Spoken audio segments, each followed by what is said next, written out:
Can you hear me? All right. Welcome to Kidstuf. We all can hear Bryce. My name is Chad. And I'm Bryce. We're so glad that you guys are here today in this place where kids get to bring their parents to learn about God's virtues. Now, God's virtues are what He does inside us to help us change the world around us. So what do you think, kids? Do your parents have some things that they could learn? I got one yes, and that was out of the pastor's child. Well, actually, guys, God created us all, both parents and kids alike, to continually learn about Him. Speak for yourself. There's always something new to learn, Bryce. Not if you've got it all figured out. Are you saying that you know everything? Test me on this month's virtue. Okay, go ahead. All right. Everybody start a drum roll on your legs. 3, 2, 1. Hope. Believing that something good can come out of something bad. Now, I just want the people who assumed I was going to be in an Easter Bunny costume when I came out today to say it with me. Hope. Believing that something good can come out of something bad. Well done, everyone. Now, hope is especially important during the Easter season because Easter, we celebrate one of the most amazing things that's come out of the most terrible thing that could ever happen. I got this. Okay. Yeah, I can take this. Are you sure? Yeah, I just need my stuff. I can teach about something good. You're going to talk about the whole Easter story right now? The whole Easter story? Well, I'm going to talk about the most important part of Easter. Okay. Thank you, Miss Linda. Are these your props? Yes, yeah. To talk about, we're going to talk about the Easter story later, Bryce. Well, yeah, but this is the important part. I'm going to talk about the most important, terrifying, horrific, blood-chilling, or bone-chilling, and blood-curdling part of Easter. At least every parent knows. Okay. Really, guys? Easter grass. Easter grass? Yes. Please keep that in the box. You're making a mess everywhere. Exactly my Can somebody point, give me Chad. a broom? You can't contain this, Chad. Every parent in here knows that they will be finding Easter grass around the house and under the couch and around the cushions, under beds, behind pillows, clear up until Christmas time. You know what? Here. No, there's some really. I want to show you how this bad stuff can turn something good out of this bad. For example, who enjoys mowing the lawn all the time? Well, look. Raise your hand. Use this on your lawn. You never have to cut your grass again, and it looks Bryce. great all year long. Seriously? Yeah. Well, all right. Now here's the problem. Who had a chia pet growing up? Remember how long you had to wait? Not anymore. Instant chia pet. You don't have to water it. You have to do nothing. It's a chia pet right there, already green. We really need to. Well, I know there's some other guys out there having a little thin on top. It's okay to admit it. I'm bald. It's fine. Huh? Come on, Dad. No more worries about the comb over. And I tell you what, your kids will think it's awesome when you pair it with this bad boy.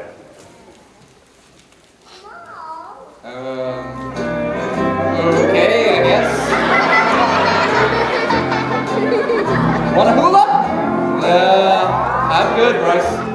All right. Well, don't worry, Chad. I'm feeling left out, are you? Don't worry. No, I'm good. Oh, what? Easter grass beard in mountain man or hipster fashion. It's perfect for you, Chad. And, just in case, hey, it's not just for decoration. If you hold that for me? Sure. All you have to do, if you add just a couple vitamins and minerals to it, it's outstanding. It's really Bryce,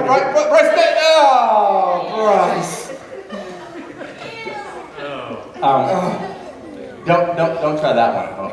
Don't try that at home. I don't think that these guys should try any of this stuff at home. Why don't we let them see what's going on in the clubhouse while we go pump out our stomach? We didn't get the chance to do the Hobbit feat. Come on, Bryce. We need a cleanup crew.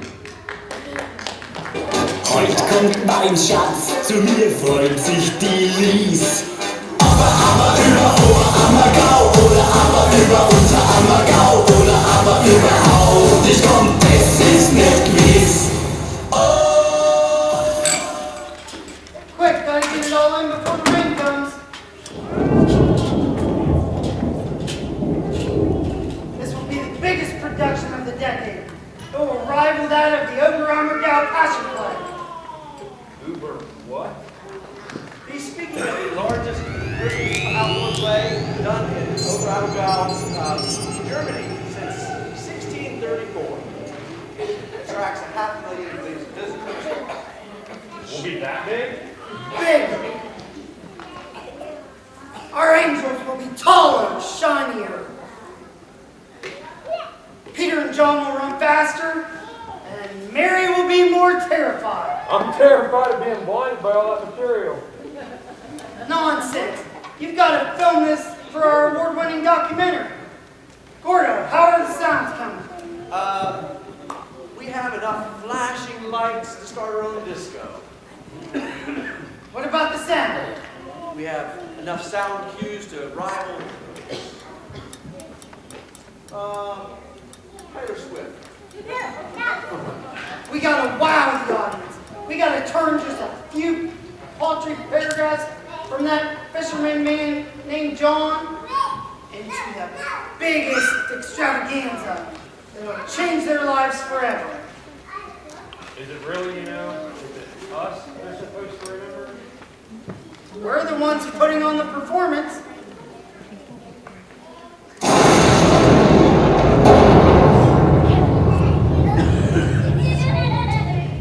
I just want to shake this camera a little, Never fear. It'll blow over in a few hours before the production. Let's get some of those cues, Gordo. I want to hear the earth shaking and rumble of the thunder and the trumpets. That'll be sound cue 68. It's a little early in the script for that.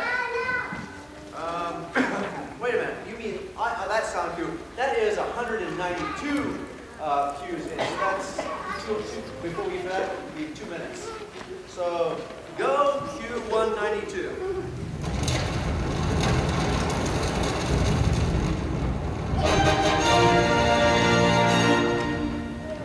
That's a little too quiet to make the impact. Can you?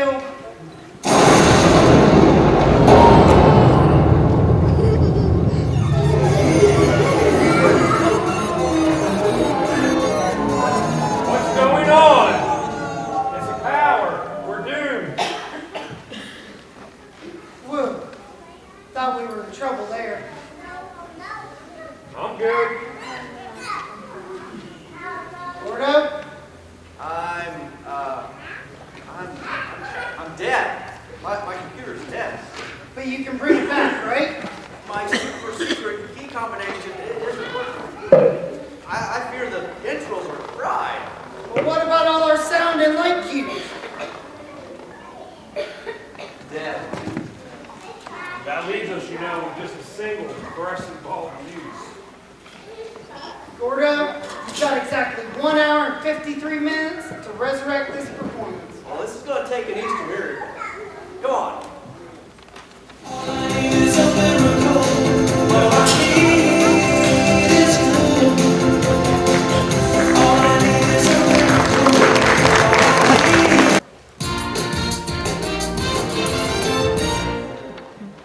Hey, welcome to Rapid Response. This is the part where people run out on stage and grab stuff. Just kidding, it's not. This is where I get to turn weary parents into pop culture heroes. Who wants to be a hero? I need 2 volunteers that are parents. Oh my goodness, there's so many hands I can hardly decide who. Many of you are teachers, and if you divert eye contact, I will choose you automatically.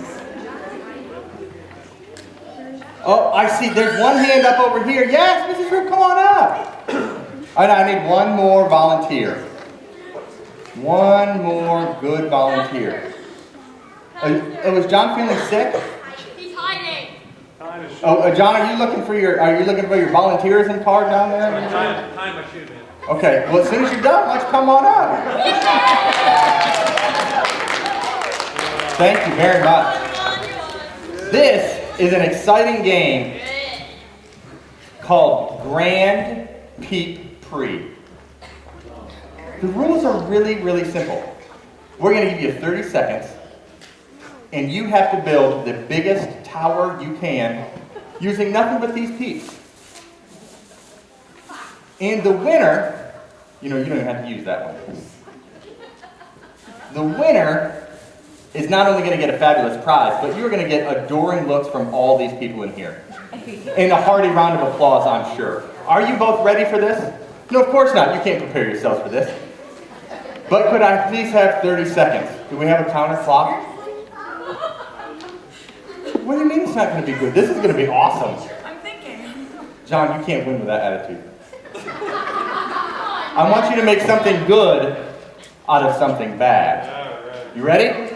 I have 30 seconds to build the biggest tower you can. Don't look at, I don't know how to do it. That's why I'm hosting it. Don't have kids that volunteer for stuff. On your mark, get set, go! All right, John is going with the dump them all out. Oh, look at the strategy over here. So John's got the tower of people.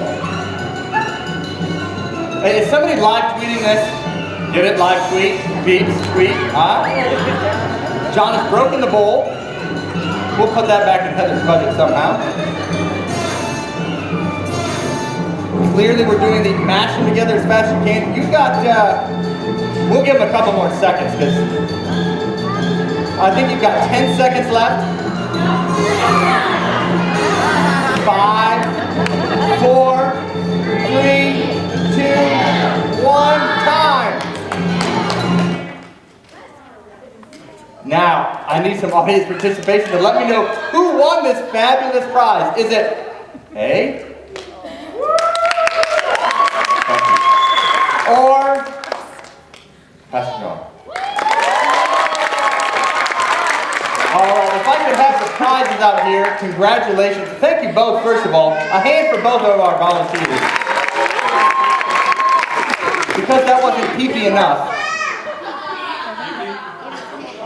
Like a lot of peeps. What did you think I meant? You get Easter grass. Do you want me to get some scissors and open up that Easter grass for you? Oh, and you also get one thing of peeps. You, on the other hand, somebody chewed one up and threw it in the middle of the floor. You get a whole basket of peeps. Thank you very much for playing. Thanks, everybody. Well, hello, everyone. You know, this is my favorite part of Kidstuf, when we get to come together for the Word, and we get to dig into the Word, God's Word, the Bible, and see what God has to say about this month's virtue. Now, we heard a little bit about the virtue a few minutes ago, but I want you to say it with me again. Can you say it with me? And we're going to put it up here, I think, so you can see that. Say that with me. Hope is believing that something good can come out of something bad. And that's really true.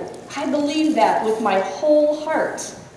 But when we explore hope, sometimes we have to look into the darkness first.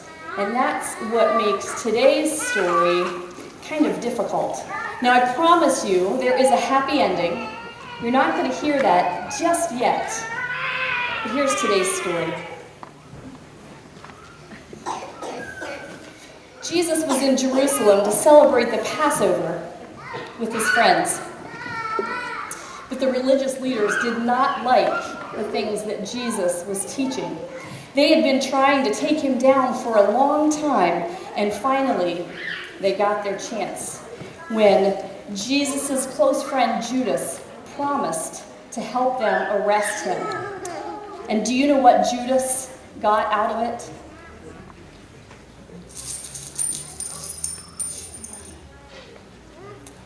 30 silver coins. To betray Jesus, he got just about the equivalent of 2 weeks' salary. Things were starting to look pretty dark.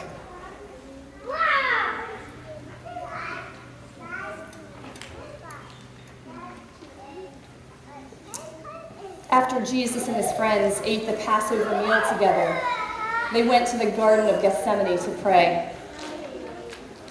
And that's when the soldiers came to arrest Jesus.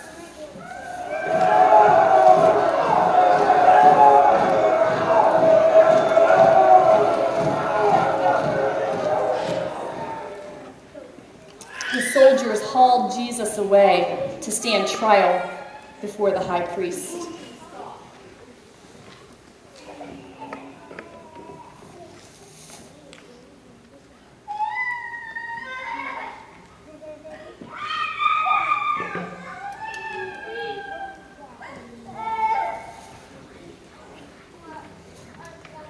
During the trial, fake witnesses told lies about Jesus.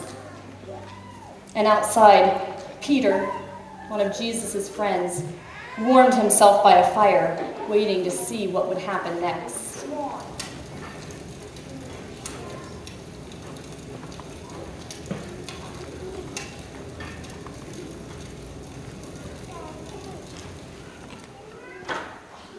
Three different times, people asked Peter if he was a friend of Jesus, and 3 times Peter said no. Jesus was being deserted by everyone, even his closest friend.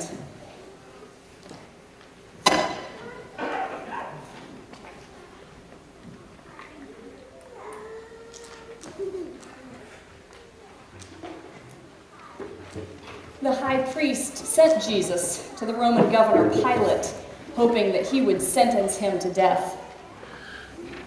Pilate talked to Jesus and couldn't find that he had done anything wrong. But the angry crowd outside did not want Jesus to be set free.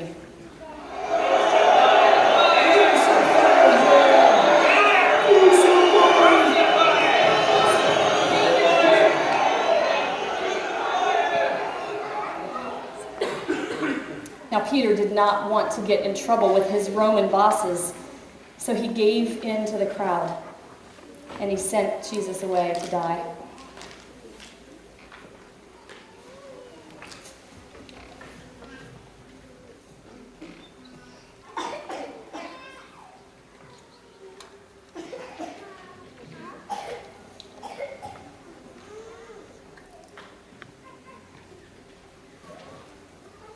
The soldiers made Jesus drag his own heavy wooden cross along the dusty road.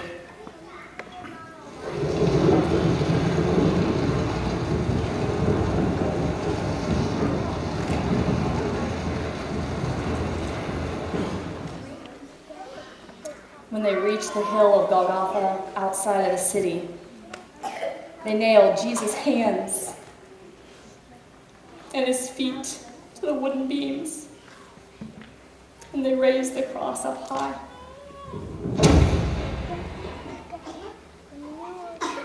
Jesus, God's own Son, was left hanging on a cross. The darkness was closing in.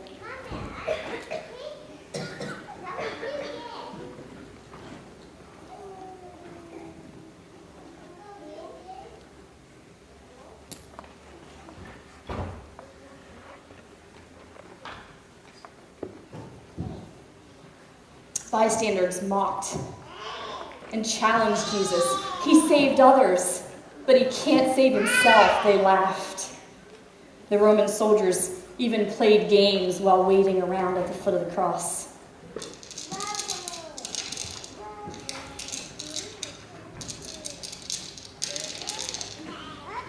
They rolled dice to see who would get Jesus' robe, and even though it was the middle of the day, deep darkness covered the land.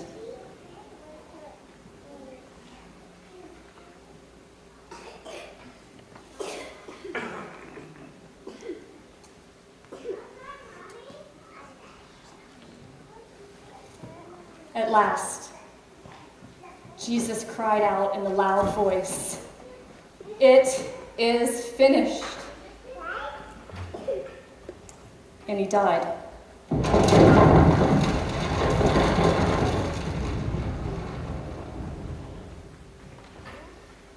The earth shook. It was the darkest moment the world had ever known. God's own Son was dead. Jesus' friends were devastated. They couldn't see how God could bring any good from the most terrible thing to ever happen.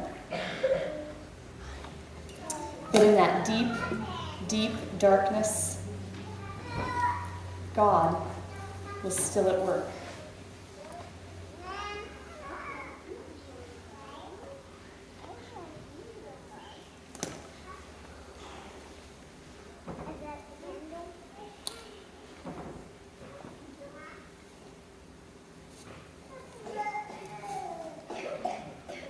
There was still hope. Because in the middle of what was the worst thing the world had ever seen, God was going to do something really amazing. I bet you maybe have an idea of what that is. But for now, remember this. No matter what you're going through, what struggle you have, whatever difficult times you're going through, nothing is too big for God. And whatever trouble you're having, He can take that and make something good of it, even if it takes a little bit longer than you think it should. Would you pray with me? Dear God, we thank you that you are always with us, that you are always near to us. We thank you that even when times are difficult, when we think we are in the middle of the most difficult thing we have ever seen, we know that you are there. And we know that for those of us who know you and love you and believe in you, you will make something good come of that. We thank you for that, God. We thank you for the rest of the story. We thank you that the story does not end here. Amen.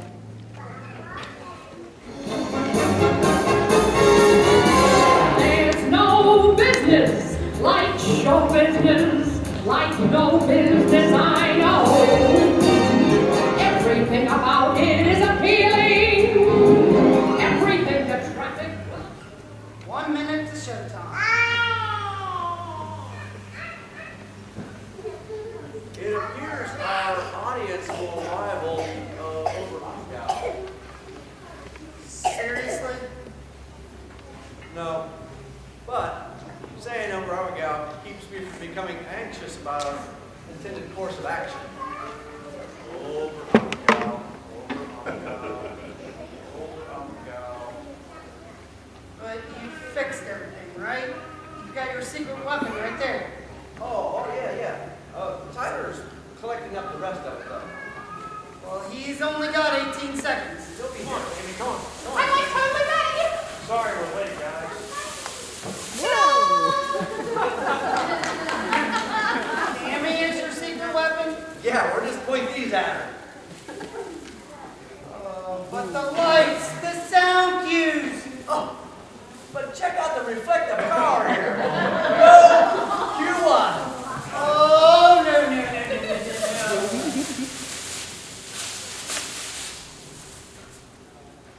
No, you can't do that. I'll never play in this town again.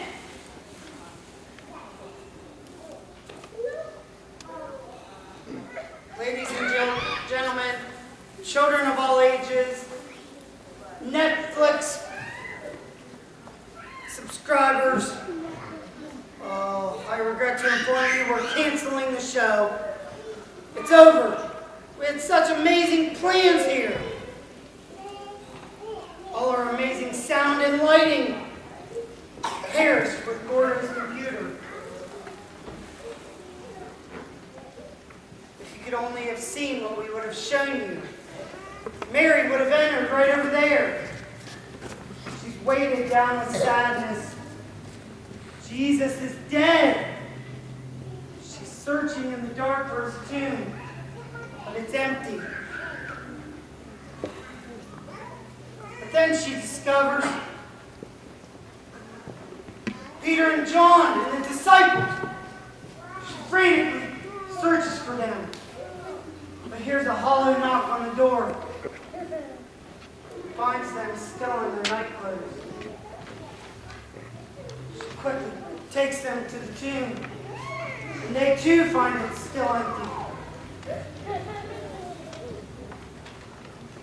Then the sunrise comes, the brilliant light, and the trumpets. It's blinding to Mary.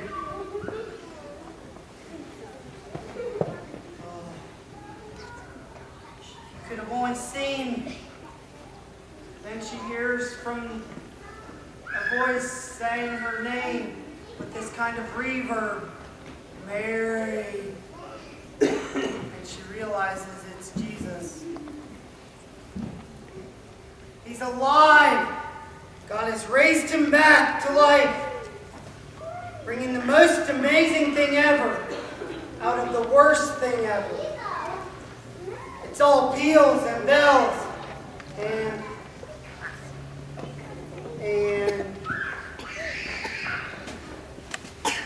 well, that's what I would have shown you.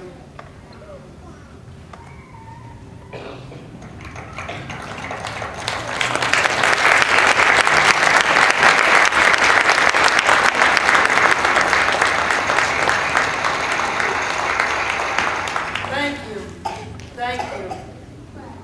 But it's not about me. It's about the story and what God did. Well, you only missed 396 cues. But you know you did get one right. Hey guys, cast party in the clubhouse. Woohoo!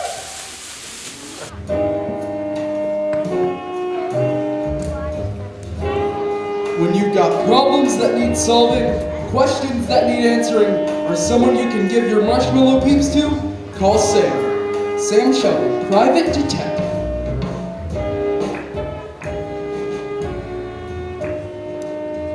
Hello, I'm Sam. Sam Shovel. And this has got to be the most boring day ever. I mean boring.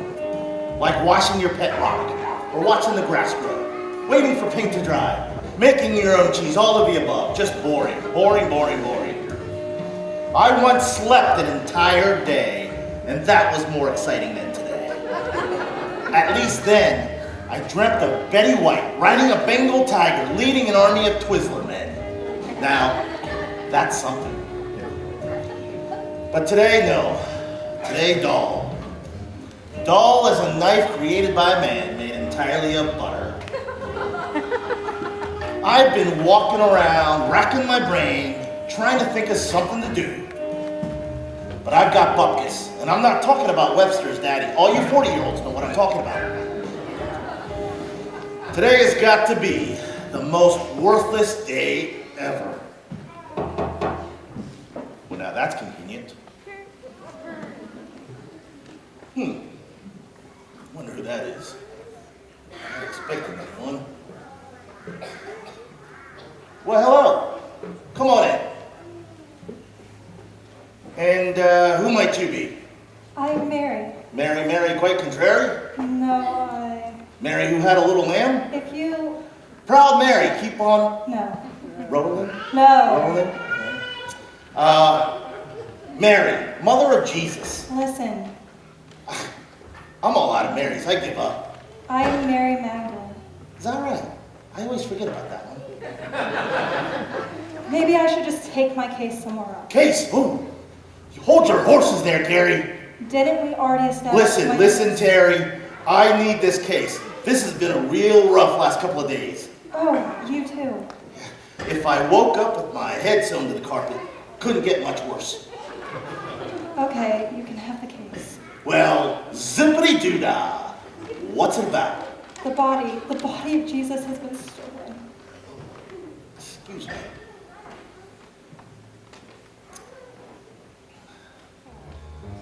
Well, that was awkward.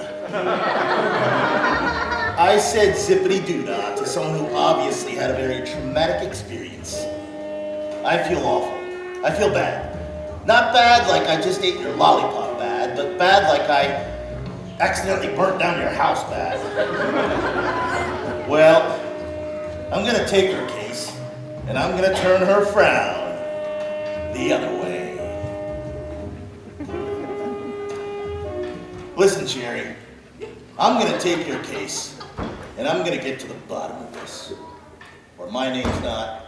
Sam Shovel? That's right, you're in good hands. Okay, I'm going back to the garden to see if I missed anything. You do that. You do that. And I'll be right here working on your case. You don't worry, Missy.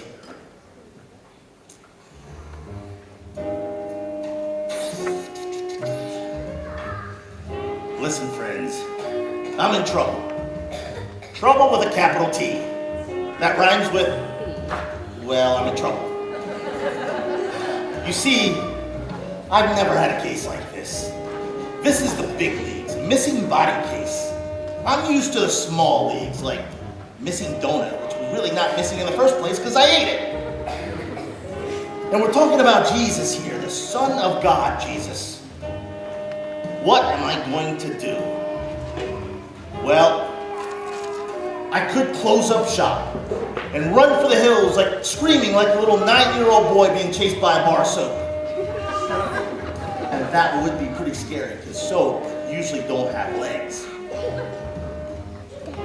Or I could buckle down and prove that I am the detective that, well, no one thinks I am. Who am I kidding? I'm running for the hills. Oh, good.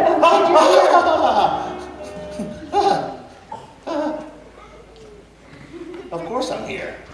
I wouldn't run out on you in the middle of a case or anything, would I? That's the thing. There's no case anymore. Well, you can't do that to me, Barry. I was all excited about the case. Well, you should be. He's alive. Excuse me? Hold your thought. Well, now I'm confused. Confused as a puppy in a round room. Because usually when someone dies, they don't come back to life. That's why they're called the dead. Oh, I've got to hear more.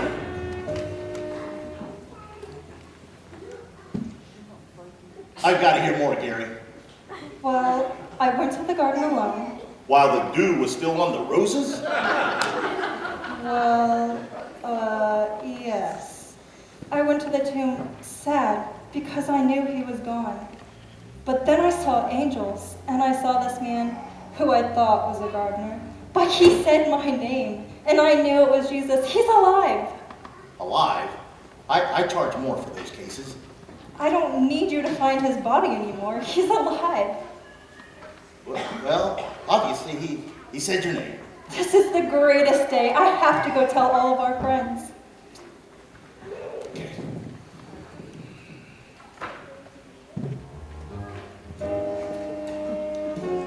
You know what, my friends? She's right. This is an awesome day. Not only did I solve a case, which was really not a case in the first place, but we found out that Jesus is alive. So for a day that started out as boring as playing hide and go seek in an elevator, we found out that this turned out to be one of the greatest days ever. Greatest days ever. You know, we should give it a name or something. I don't know, Easter or Awesome Day. Well, anyway, that's all I've got. Well, my name's not Sam. Sam Shovel. And I'm out.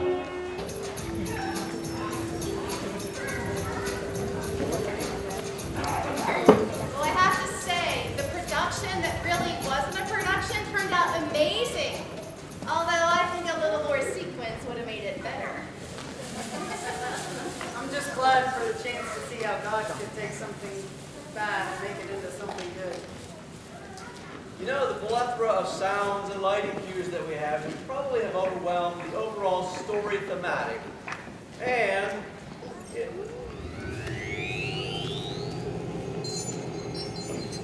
it's my computer. It's raised from the dead. It's alive. I feel a dance coming on.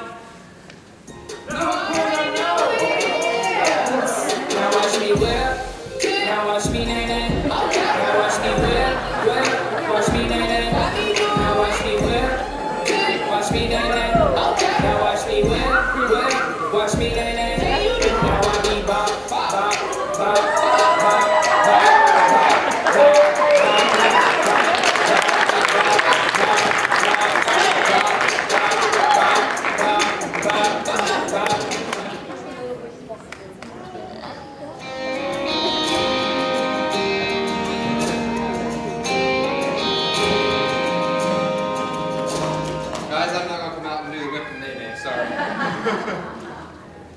You know, guys, Easter plays and takes on many different facets.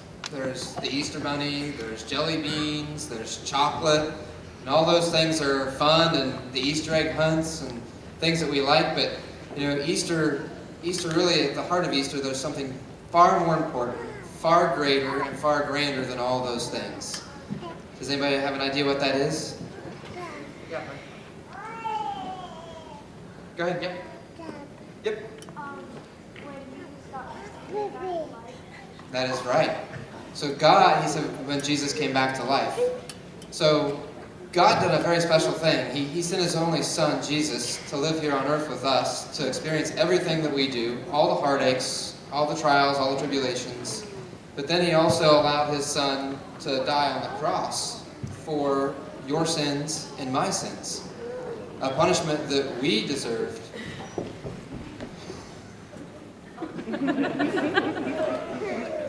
He wants to be in the Kidstuf cast.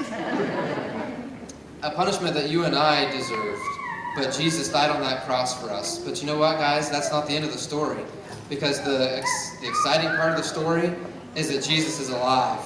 Jesus rose from the dead. He beat death, the ultimate terrible thing in life, and he was able to beat it. So just remember that whenever you think that something is going bad in your life, or things are terrible, or they couldn't get any worse, remember that we have hope, because God gave us hope through his son Jesus, that we can face those terrible things, and that amazing things can come out of them. So always keep that in mind as you're going throughout the week and as we celebrate Easter. So with that, I'd like if we can try one more time to say our virtue. If we can we throw that up on the screen? Here we go. Ready? Hope is believing that something good can come out of something bad. That was great, guys. Now, who's ready for an Easter egg hunt? All right, that's what I thought. All right, so there's just a few little rules that Miss Heather wanted me to make sure that I read off to you guys, okay? So, when we go out to the Easter egg hunt, the lawn will be sectioned off, okay, into different age groups. So we've got pre-K, then we've got kindergarten through first grade, second through third, and fourth through fifth. Okay, so make sure you line up in front of